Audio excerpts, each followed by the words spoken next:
Hey everybody, this is JDGaming back today with another Yu-Gi-Oh video. Now, if you've played this game as long as I have, you've seen the evolution of Yu-Gi-Oh cards, not only in terms of what they do, but also in their art design. And way back when I started playing around Magic Ruler time in 2002, when one of my friends gave me some of his extra cards like Crab Turtle, I thought it was really interesting to say the very least. The creatures were very imaginative at times, and yet ended up with some really unique design choices, shall we say. But of course, that was also one of the most polarizing aspects of Yu-Gi-Oh! Compared to, say, Pokemon. Some of the monsters you looked at made you scratch your head and think, what? And so today I wanted to go and talk about 20 of my favorite classic era cards from the OCG that have the strangest artwork and flavor text. Akihiron is a strange creature that hides in the deep, dark corners of the Seven Seas, and it's actually featured on cards from the TCG like Big Wave, Small Wave. Its appearance is very odd, with the wings of a butterfly, the webbed feet of some sort of aquatic lizard, or maybe even a bird, and of course a very prominent proboscis. But what really makes this card weird is the fact that its Japanese name is Cactus. Bioplant is a monster created from a major accident in an underground lab. Sounds about right for Konami R&D now, doesn't it? Brave Scissor is armed with massive scissors, and the monster can clip an enemy into any desired shape and size, which of course begs the question, exactly what is the ideal, desired shape and size to clip an enemy monster?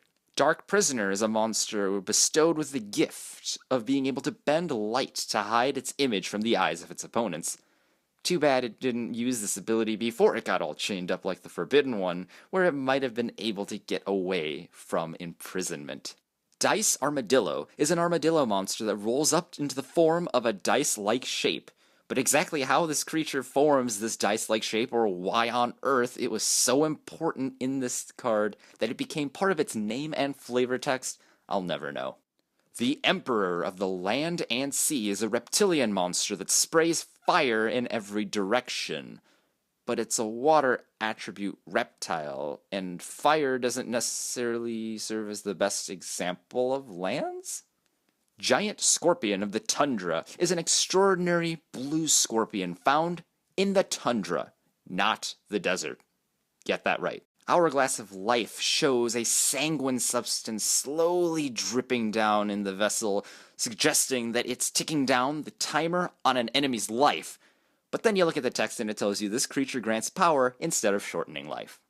Caterpillar attacks enemies by spitting thin, sticky webs, and it looks exactly like Konjiki Ashisugi Jizo from Bleach. Kogarashi is a high-powered dung beetle that can roll dung larger than itself. It crushes its foes with its massive ball of dung. Leo Wizard is a mysterious magician that cloaks itself with a black cape. Oh my gosh, what is this creature? Well, it tells you. Its identity is a talking lion beast.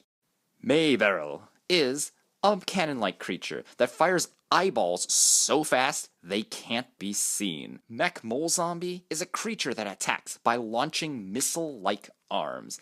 Everything about this creature screams it's like a kindergartner's design for a card that he was really excited to create. It's got zombies, it's got missile launcher arms, and it's a frickin' mole just because they probably liked moles. Megurus Light shoots fatal beams from its eyes that result in grim destruction. Maybe Seto Kaiba should have thought twice about messing with Yugi's grandpa. Neckhunter is truly terrifying. This violent violet creature is a fiend that wields a mean sickle, and as if that weren't terrifying enough, it fires devastating beams from its eyes. Wait, eyes? Rock Ogre Grotto number 2 is a golem formed by boulders, and it's something you would expect to pound its enemies into dust. And that it certainly does. But before it does so, this monster turns its enemies to stone. Monstrous Bird is simultaneously awe-inspiring and absolutely scary. Few have set eyes on this dive-bombing bird and lived to tell the tale. And if you look at its talons right there, yes, that's an entire cow. And if you take another look at that description box, this monster is on the same level as the legendary Blue Eyes White Dragon. Tatsuno Otoshigo is a bizarre monster with the torso of a horse and a fish's tail. It gallops through the sea as if it were the wind. Truly a majestic creature. It's like the beauty counterpart to Eren from Undertale. The DRDEK, the Doctor Deck, the Drak. I have no idea how to pronounce this. Sorry, guys. But it's really an odd creature, to say the least. It's apparently a bipedal eyeball with one leg that seldom misses an enemy with its lethal talons. Huh. Maybe it's like Hoot Hoot and it just splits its foot into two when it needs to. One Who Hunts Souls is quite possibly the most perplexing monster on this list. If you look at its anatomy, it's got the tail of a fish, the front two legs of a horse, the upper body of a masculine, monstrously grotesque male, no head, and the face of one of the Blue Man Group prominently placed right on his chest. But apparently we're supposed to be afraid of this monster because this dangerous creature brandishes a soul-sucking sword. Man, it's no wonder Konami was so reluctant to bring some of these cards over from the OCG. Let me know down in the comments which of these was your favorite, or if I missed your favorite weirdest vanilla monster of all time, please share that with us in the comments down below as well. These monsters may be called normal or vanilla by us players, but there's truly nothing normal about them. That's the end of this video, but if you enjoyed it, I encourage you guys to leave a like and share it so we could spread the video to as many other people who may enjoy the content as well.